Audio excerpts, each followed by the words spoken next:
Catequizandis Rudibus, o seu programa de catequese para iniciantes, com Frei Bruno, da Ordem de Santo Agostinho.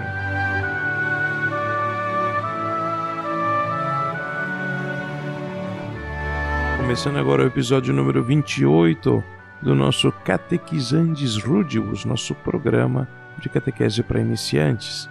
E nós estamos respondendo perguntas aqui no Catecismo a respeito do que é o homem. Nós falamos do homem como um composto, é uma criatura racional, que é composto de alma, de corpo. Nós já falamos que a alma ela não pode ser vista, não pode ser tocada, que a alma não morre com o corpo e que o homem, nas suas ações, é livre. Então, ele sempre pode escolher entre fazer uma coisa ou deixar de fazê-la, ou fazê-la de um outro modo. Foi o que a gente viu até agora. Agora a gente vai responder a pergunta número 56. A pergunta é: por que se diz que o homem foi criado à imagem e semelhança de Deus? Então, pergunta 56 do Catecismo de São Pio X. Por que nós falamos e afirmamos que o homem foi criado à imagem e semelhança de Deus? Muito bem, talvez você aí na sua casa pensou porque está na Bíblia, porque está lá no Gênesis. É verdade, mas aqui ele está dando a explicação do que quer dizer ser criado à imagem e semelhança de Deus. Então ele está explicando o que está lá no livro do Gênesis. Vamos ver o que está lá no Gênesis, vamos ver. Então lá na Bíblia, lá, Gênesis é o primeiro livro, capítulo 1, começando do zero, né? No princípio Deus criou o céu e a terra. A terra estava sem forma e vazia, as trevas cobriam o abismo e um vento impetuoso soprava sobre as águas. Bem legal a gente entender que o catecismo, no fim, ele está explicando também as Sagradas Escrituras. Então nós acabamos de ver aqui no credo o artigo: eu creio em Deus Pai, Todo-Poderoso, Criador do céu e da terra. Então a gente vê que aqui no Gênesis está: no princípio Deus criou o céu e a terra. E aí a gente aprendeu que céu e terra aqui faz referência a todas as coisas visíveis e invisíveis. Então está falando dos anjos e está falando de todas as criaturas visíveis aqui na terra. Estou dizendo isso só para lembrar a todos, né, que não é porque a gente estuda o catecismo que a gente não estuda as Sagradas Escrituras. Eles estão intimamente unidos. Aí Deus vai começar a criar aqui no Gênesis, olha só. Deus disse que exista a luz, faça-se a luz, e a luz começou a existir. E Deus viu que a luz era boa, e aí Deus começa a criar as coisas, e vão passando os dias também, né? A hora que a gente chegar lá no versículo 26, vai estar escrito o seguinte: então Deus disse, façamos o homem à nossa imagem e semelhança, que ele domine os peixes do mar, as aves do céu, os animais domésticos, todas as feras, todos os répteis que rastejam sobre a terra. E Deus criou o homem à sua imagem. A imagem de Deus ele o criou, e os criou, homem e mulher. E Deus os abençoou e lhes disse: sejam fecundos, multipliquem-se, encham e submetam a terra. Dominem os peixes do mar, as aves do céu, todas as ervas que produzem semente, e que estão sobre a terra, todas as árvores em que há fruto e que dão semente. Tudo isso será alimento para vocês, e para todas as feras, e para todas as aves, e para todos os seres que rastejam sobre a terra, nos quais há respiração de vida, eu dou a relva como alimento.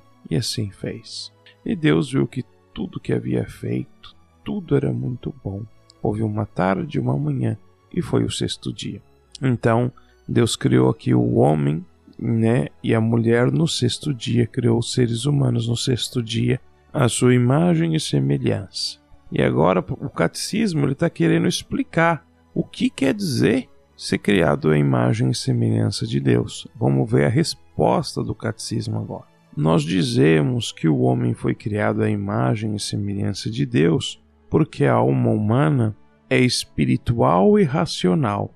Ela é livre na sua ação. Ela é capaz de conhecer e de amar a Deus e de gozá-lo eternamente, perfeições que refletem em nós um raio da infinita grandeza do Senhor. Então, é aqui que está a nossa semelhança com Deus. Nós somos formados por uma alma espiritual e racional. Ela é livre como Deus na sua ação, ou seja, na sua ação, ela é capaz de fazer escolhas. E por que nós estamos enfatizando aqui na sua ação?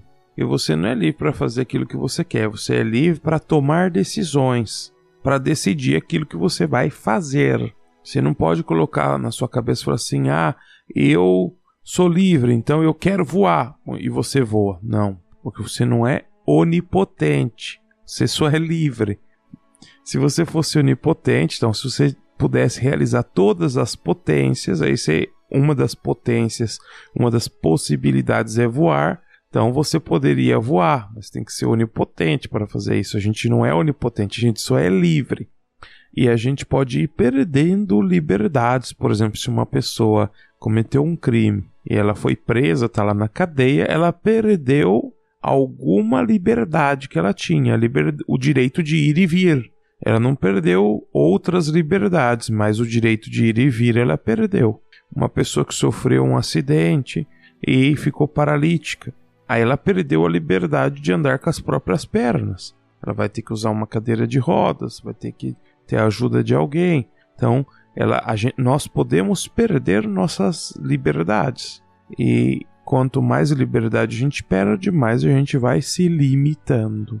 Mas o catecismo vai além disso. Ele fala que o homem é uma alma espiritual, racional, é livre na sua ação e ele é capaz de conhecer e de amar Deus. Então Deus nos fez com a capacidade de conhecê-lo, de amá-lo, de desfrutar eternamente de Deus. E é nisso que nós somos iguais a Deus, porque só Deus tem esse grau de autoconsciência. Só Deus se conhece perfeitamente, plenamente e se ama perfeitamente e eternamente. Então Deus está o tempo todo usufruindo de si mesmo, porque Deus se conhece e se ama.